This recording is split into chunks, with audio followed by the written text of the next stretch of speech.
ఆదివారము స్పెషల్ లేకపోతే అసలు ఆదివారమే కాదు. నేను ఒక విషయం చెప్తాను, మీరు నమ్ముతారా? 2000 సంవత్సరాలు ఈ భూమి మీద ఒక్క మనిషి కూడా మాంసం తినలేదు.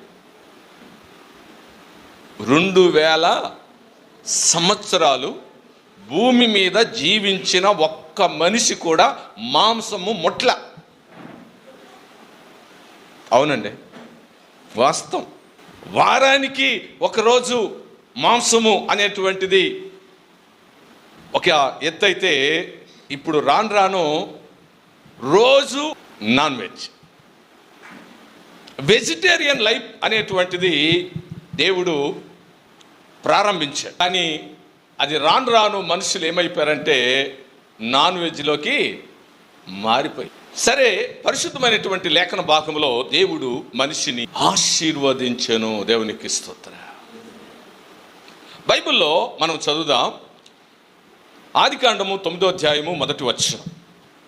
మరియు దేవుడు నోవాహును అతని కుమారులను ఆశీర్వదించి, మీరు ఫలించి అభివృద్ధి పొంది భూమిని నింపుడి, సమస్త చరములు మీకు ఆహారమగునో, పచ్చని కూర మొక్కలు ఇచ్చినట్లు వాటిని మీకు ఇచ్చి ఉన్నాను. దేవునికి స్తోత్రం. నోవాహు జలప్రళయం తర్వాత దేవుడు మానవుని ఆశీర్వదించి మాంసము తినడానికి దేవుడు అనుమతిచ్చాడు. అంటే అంతకు మునుపు ఆదాము మొదలుకొని నోవాహు ముందు తరం వరకు ఎవ్వరు కూడా మాంసం అనేటువంటిది ముట్ల. అంత వెజిటేరియన్స్. అమ్మా, వెజిటేరియన్స్. 4 రకాలుగా బైబిల్లో ఆహార నియమాలు చెప్పబడ్డాయి. మొట్టమొదట ఆహార నియమం ఆదాముతో చెప్పాడు, మీకు ఆహారం అనేటువంటిది కాయలు, పండ్లు, విత్తనాలు, కూర మొక్కలు. ఇదే మొట్టమొదట దేవుడు ఆదాముకిచ్చిన ఆహార నియమం. ఆ నియమాన్ని వాళ్ళు పాటిస్తూ వచ్చారు. దేవునికి స్తోత్రం. హల్లెలూయా, హల్లెలూయా. కాబట్టి ఈరోజు మాంసాహారం ఎక్కువైపోయింది.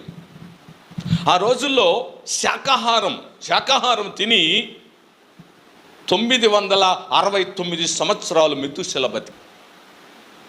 శాకాహారము తిని నోవాహు 950 సంవత్సరాలు బతికాడు. కాబట్టి ఆ రోజుల్లో దేవుడు శాకాహారాన్ని వారికి ఇచ్చాడు. వారు శాకాహారమును భుజించి వారు దీర్ఘాయుష్మంతులుగా ఇప్పుడు ఊరకనే చచ్చిపోతున్నారు. అసలు ఎందుకు చచ్చారు కూడా అర్థం కావడం లేదు. సడన్గా మనిషి చనిపోయాడు అని రోడ్డు మీద ఫ్లెక్సీ పెట్టేస్తున్నారు. ఏంట్రా, బాగానే ఉన్నాడే, మంచిగా తిరుగుతున్నాడే, అసలు చక్కగా అసలు బలంగా ఉన్నాడే, మనిషి అయిపోయాడా? ఆశ్చర్యం వేస్తుంది. అందుకనే ఈరోజు ఆయుష్కాలం తగ్గిపోయింది. ఎందుకు తగ్గిపోయిందా? ఒకప్పుడు దేవుడు విస్తారమైన పూరేళ్ళు ఇచ్చాడు ఇశ్రాయేలు ప్రజలకి. మాంసాపేక్ష కలిగిన వారై వారు సణుగుతూ ఉంటే దేవుడు ఒక గాలిని పుట్టించి విపరీతమైనటువంటి మాంసం అంటే పూరేళ్లను తీసుకొచ్చి అసలు నింపేశాడు. వారు తిని తిని తిని తిని తిని అట్లా తింటనే అలాగే నిద్రపోయారు. తెగులు వచ్చి చాలామంది చచ్చిపోయారు. మాంసాహారం అనేటువంటిది మనిషిని ఆయుష్ తగ్గిస్తుందేమో తెలియదు. ఎందుకంటే దేవుడు కూడా జలప్రళయం తర్వాత ఇక మనుష్యుని ఆయుష్కాలము 120 సంవత్సరాలు అన్నాడు. 120 సంవత్సరాలు అన్నాడు. పుట్టు మార్చేశాడు. ఇక్కడ భోజనము మార్చేశాడు. ఇక్కడ భోజనం ఏంటంటే శాకాహారం నుండి మాంసాహారంలోనికి మనుషులను మార్చాడు దేవుడు. దేవుడే మార్చింది. ఇక్కడ 6వ అధ్యాయంలో ఆయుష్ను తగ్గించాడు. 9వ అధ్యాయంలో మాంసాహారాన్ని దేవుడు ఇచ్చేశాడు. ఇప్పుడు మనుషులు మాంసాహారులు, మాంసము అనేటువంటిది ప్రీతికరంగా మార్చబడి 3 పూట్ల తినేవాళ్ళు ఉన్నారు. కాబట్టి అసలు ఫుడ్ అంటేనే నాన్ వెజ్ అనేటువంటి పరిస్థితి చాలా కుటుంబాల. కాబట్టి మాంసాహారం అనేటువంటిది బలమైన ఆహారం, రుచికరమైన ఆహారం, సంతృప్తినిచ్చే ఆహారం. కానీ మనిషికి ఆయుష్కాలం ఇస్తుందా అనేది నాకు డౌట్. ఒక మనిషి గురించి నేను విన్నాను, అతడు అసలు మాంసం తప్ప వేరేమి ముట్టుకోడంట, మాంసమే తింటాడు. మాంసమే, చికెను, ఇన్ని లెగ్ పీసులు తింటా ఉండడమే. లాస్ట్ డాక్టర్లు చెప్పారు, చచ్చిపోతావయ్యా, నువ్వు బతకవా, నువ్వు చనిపోతావు. ఎంత చెప్పినా అతనికి అసలు ఎప్పుడైనా రైస్ అంటే ఒక పీడికుడు ఇంత. అంత ఘోరమైనటువంటి ఆహార విధాన నియమాలు కనపడుతుంది. బైబిల్ గ్రంథంలో ఆహార నియమాలు అనేటువంటివి దేవుడు ఇచ్చాడు. వాటిని గురించి మనము తెలుసుకోబోతున్నాం. మొదట ఆదాముతో చెప్పాడు, తర్వాత నోవాహుతో చెప్పాడు, తర్వాత మోషే ద్వారా చెప్పాడు, తర్వాత పౌలు ద్వారా చెప్పాడు. ఈ ఆహార నియమాలు అనేటువంటివి ఆదికాండము 1వ అధ్యాయము 29-30 వచనాలు. దేవుడు ఇదిగో భూమి మీదనున్న విత్తనములిచ్చు ప్రతి చెట్టును, విత్తనములిచ్చు వృక్ష ఫలము గల ప్రతి వృక్షమును మీకిచ్చి ఉన్నాను, అది మీకు ఆహారమగును. దేవునికి స్తోత్రం. చాలా స్పష్టంగా చెప్పేశాడు. అంటే వాళ్ళకిచ్చిన ఆహారము వెజిటేరియన్, వెజ్జే మొత్తం, నాన్ వెజ్ లేదు. వెజిటేరియన్స్ అండి ఎవరు? ఆదాము నుండి హానోకు వరకు 2000 సంవత్సరాలు భూమి మీద ఒక్క మనిషి కూడా మాంసము ముట్టలేదు. నిజంగా ఆశ్చర్యం వేసింది. ఎంత అద్భుతం! 2000 సంవత్సరాలు కనీసం బ్లడ్ అనేటువంటిది భూమి మీద వ్యర్థంగా ఒలికించబడలేదు. ఒక్క ఏబేలు తర్వాత ఆదాముకి వస్త్రాలు ఇవ్వడం కోసం, అది కూడా చాలా బాధపడిపోయి ఉంటాడు ఆదాము.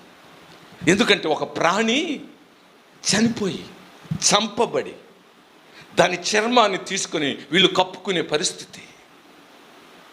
మనిషి మనతో పాటు ప్రకృతిని కూడా కాపాడుకోవాలి. ప్రకృతిని మనిషి కాపాడుకోకుంటే ప్రకృతి అనేది వికృతమై మన జీవితాలను నాశనం చేస్తుంది. నోవాహు జలప్రళయంలోకి ముందుగా దేవుడు అన్నాడు, ఇదిగో భూమి మీద ఉన్న సమస్త జీవులలో మగది ఆడది నువ్వు తీసుకొని వెళ్ళి ఆ యొక్క ఓడలో కాపాడాలి, భద్రపరచు. కాబట్టి అది చాలా ప్రాముఖ్యం. ప్రకృతిని మనిషి కాపాడుకోవడం అనేటువంటిది చాలా ప్రాముఖ్యం. మనకు చెట్లు ఉండాలి, మనకు జంతువులు ఉండాలి, ఇవన్నీ బ్యాలెన్స్ చేస్తుంది మనకి. కానీ ఇప్పుడు దేవుడు ఆదాముకి ఇచ్చినటువంటి ఆహార పదార్థాలు చూసాం, రెండోది నోవాహుకి ఇచ్చినటువంటి ఆహార పదార్థాలు చూసాం. 3వ వచనం చదవండి. ప్రాణము కల 9:3 సమస్త చరములు మీకు ఆహారమగును, పచ్చని కూర మొక్కలను ఇచ్చినట్లుగా వాటిని మీకు ఇచ్చి ఉన్నాను. అమ్మా, కూర మొక్కలు ఇచ్చినట్టు ఇచ్చాడంట. దేన్ని? చెలించు ప్రాణులను. ప్రతి ప్రాణి ఏది పడితే అది తినేయచ్చు. దీన్ని కరెక్ట్గా ఫాలో అవుతున్న దేశం ఏది? చైనా వాళ్ళు కరెక్ట్గా అసలు నోవాహుకి ఇచ్చినటువంటి ఆ యొక్క ఫుడ్ ప్లానింగ్ని వాళ్ళు అమలు చేస్తున్నారు. అసలు వాళ్ళకు దొరికితే బొద్దింకలతో సహా తింటున్నారంట. ఇప్పుడు బొద్దింకలు పెంచుతున్నారంట. బొద్దింకలు, అసలు ఇంకా జర్రెలు, తేళ్ళు, పాములు, అసలు రకరకాల అన్నిటినీ చెలిస్తే చాలు, అసలు కదిలితే చాలు తినేస్తారు. ఇది చైనా ఫుడ్. అవునమ్మా, నోవాహుకి ఇచ్చింది చైనా ఫుడ్. ఆదాముకి ఇచ్చింది వెజిటేరియన్ ఫుడ్. అయితే దేవుడు మోషే ద్వారా ధర్మశాస్త్రాన్ని ఇచ్చాడు. ధర్మశాస్త్రంలో పవిత్రమైనవి, అపవిత్రమైనవి, పవిత్రమైనటువంటి ఆహారం, అపవిత్రమైనటువంటి ఆహారం విభజించాడు. మనిషి పవిత్రంగా ఉండే వ్యక్తి పవిత్రమైనటువంటి ఆహారం, అపవిత్రులైన పవిత్రులైన తీసుకోవాల్సినటువంటి ఆహారం అనేటువంటిది పవిత్రమైనటువంటి ఆహారము ఉండాలని దేవుడు ఒక నియమాన్ని ఇచ్చాడు. ఆ నియమాన్ని గురించి మనం చూద్దాం. లేవికాండము 11వ అధ్యాయం పూర్తిగా 1వ వచనం నుండి 47వ వచనం వరకు కూడా పూర్తిగా చెబుతూ వచ్చాడు. ఆ తర్వాత 22:8 లేవికాండం. ఈ లేవికాండం మరలా ద్వితీయోపదేశకాండం 14:3 నుండి 21 వరకు కూడా ఆయన ఈ నియమాలు చెప్పుకుంటాడు. చూడండి, నీవు హేయమైనది ఏదియో తినకూడదు. నీవు తినదగిన జంతువులు ఏవనగా ఎద్దు, గొర్రెపిల్ల, మేకపిల్ల, దుప్పి, ఎర్ర చిన్న జింక, దుప్పి, కారు మేక, కారు జింక, లేడి, కొండ గొర్రె అనునవే. ఇది పవిత్రమైనటువంటి జంతువు. అపవిత్రమైన జంతువులు ఉన్నాయి. అంటే ఇప్పుడు గిట్టలు ఉండేవి, గిట్టలు లేనివి, నెమరు వేసేది, నెమరు వేయింది. కాబట్టి ఈ యొక్క పవిత్రత, అపవిత్రత అనేటువంటిది దేవుడు విభజించి పవిత్రమైనటువంటివి మాత్రమే తినండి. ఎందుకు దేవుడు అంటే ఒక క్రమమైన, ఒక పవిత్రమైన ఒక జనాంగాన్ని ఏర్పాటు చేయాలనేది దేవుని ఉద్దేశం. దేవుడు ఏది పడితే అది విచ్చలవిడిగా తినమని దేవుడు చెప్పలా. ఒక క్రమమైనటువంటి జీవన విధానాన్ని కలిగి ఉండాలి. ఇది యూదులు అనుసరిస్తున్నటువంటి ఫుడ్, ఆహార నియమావళి. యూదులు ఇప్పుడు దేవుడు అంటాడు, ఆకాశము నుండి 4 చెంగులు పట్టబడినటువంటి ఒక దుప్పటిలో వివిధ రకములైన చతుష్పాద జంతువులన్నీ కూడా ఆకాశం నుండి దిగి వచ్చింది. దర్శనములో పేతురు చూస్తా ఉన్నాడంట. ఆ దర్శనం చూసినప్పుడు దేవుడు అన్నాడంట, వాటిని కొట్టుకొని భుజించు. ఎందుకంటే ఆకలితో ఉన్నాడు అప్పుడు పేతురు. సీమోన్ ఇంట్లో దిగాడు. చర్మకారుడైన సీమోన్ ఇంట్లో పేతురు దిగినప్పుడు ఆకలిగా ఉంటే, అయ్యా మీకు ఆకలి కోసం భోజనం వండుతామన్నా. ఈ రోజులాగా ఫాస్ట్ ఫుడ్ లేవు కదా, వాళ్ళు ఇక అన్నీ రెడీ చేస్తున్నారు. అప్పుడు ఈయన మిద్దె మీదకి వెళ్ళి ప్రార్థన చేస్తూ ఉంటే దేవుడు ఆ దర్శనం ఇస్తే ఆయన అంటాడు, అయ్యా అపవిత్రమైనది ఏది కూడా నేను ఇంతవరకు ముట్టలేదు. చూసారా, యూదులు చాలా నిష్ట కలిగిన ఆహార నియమావళి కలిగినటువంటి వారుగా ఉన్నారు. కాబట్టి ప్రియమైన సహోదరి, దేవుని బిడ్డ, మనం తినే ఆహారం చాలా ప్రాముఖ్యమైనది. అది నీ జీవన విధానమే కాదు, నీ యొక్క భవిష్యత్తు కూడా దాని మీద ఆధారపడి ఉంది. ఎందుకంటే దేవుడు ప్రత్యేకిస్తూ ఉన్నాడు. అయితే ఇప్పుడు ఏంటండి, మేము మాంసం తినాలా తినకూడదా? ఏమనుకుంటున్నారు? ఎందుకు చెబుతున్నారు మాస్టర్ గారు ఇవంటే? జరిగినవి చెబుతున్నా, జరగాల్సినవి కూడా చెప్పబోతున్నా. ఎందుకంటే దేవుడు నోవాహును ఆశీర్వదించాడు. నోవాహుకి ఇచ్చినటువంటి ఆహార నియమావళి ఒకటి, ఆదాముకి ఇచ్చినటువంటి ఆహార నియమావళి వేరొకటి. అయితే ఇశ్రాయేలు ప్రజలకు ఇచ్చిన ఆహార నియమము మరొకటి. క్రైస్తవులకు ఎలాంటి ఆహార నియమాలు దేవుడు ఇచ్చాడు? రోమీయులకు రాసిన పత్రిక 14వ అధ్యాయం 14వ వచనం. సహజముగా ఏదియు నిషిద్ధము కాదని నేను ప్రభు అయిన యేసునందు ఎరిగి రూఢిగా నమ్ముచున్నాను. ఏది కూడా నిషిద్ధమైనది లేదు. అయితే ఏదైనా నువ్వు నిషిద్ధమని ఎంచుకొని వానికి అది నిషిద్ధమే. ఇక్కడ విశ్వాస నియమావళి. ఏ నియమము? విశ్వాస సంబంధమైన ఆహార నియమావళి దేవుడు ఇస్తున్నాడు. అరే ఇది అపవిత్రమని నువ్వు అనుకుని దాన్ని తింటే అది అపవిత్రం. నువ్వు ఏదన్నా తిను, ఇది పరిశుద్ధమైందే అని నువ్వు తింటే అది పరిశుద్ధం. ఎట్లా జరుగుతుంది ఇది? అంటే ఆహార పదార్థం అనేటువంటిది సందేహము కలిగి ఏ ఫుడ్ తిన్నా అది నీకు నిషిద్ధమైనది. విశ్వాసముతో నువ్వు ఏ ఆహారం తిన్నా అది పవిత్రమైనది. కాబట్టి ఇక్కడ దేవుడు మన ఎదుట విశ్వాస సంబంధమైన ఆహార నియమావళిని ఇచ్చాడు. కాబట్టి చాలామంది ఏంటంటే, అరే అది తింటున్నాడే, ఇది తింటున్నాడే, ఏదైనా తినొచ్చు అని దేవుని వాక్యం చెప్పింది. నువ్వు ఏదైనా తిను, కానీ అది అపవిత్రమని అనుకున్నావా నువ్వు అపవిత్రమైపోతావు. కానీ అది పరిశుద్ధం అనుకున్నావా అది పరిశుద్ధంగా నువ్వు ఉంటావు. కాబట్టి విశ్వాస సంబంధమైన జీవితం జీవించడమే నేర్చుకోవాలి. ఆహార నియమావళి అనేటువంటిది మనం చూస్తూ ఉన్నాం. మనము కొన్ని ఆహార పదార్థాలు అనేవి అసహ్యించుకుంటాం. కొన్ని ఆహార పదార్థాలని బాగా ఉన్నతంగా గౌరవిస్తాం.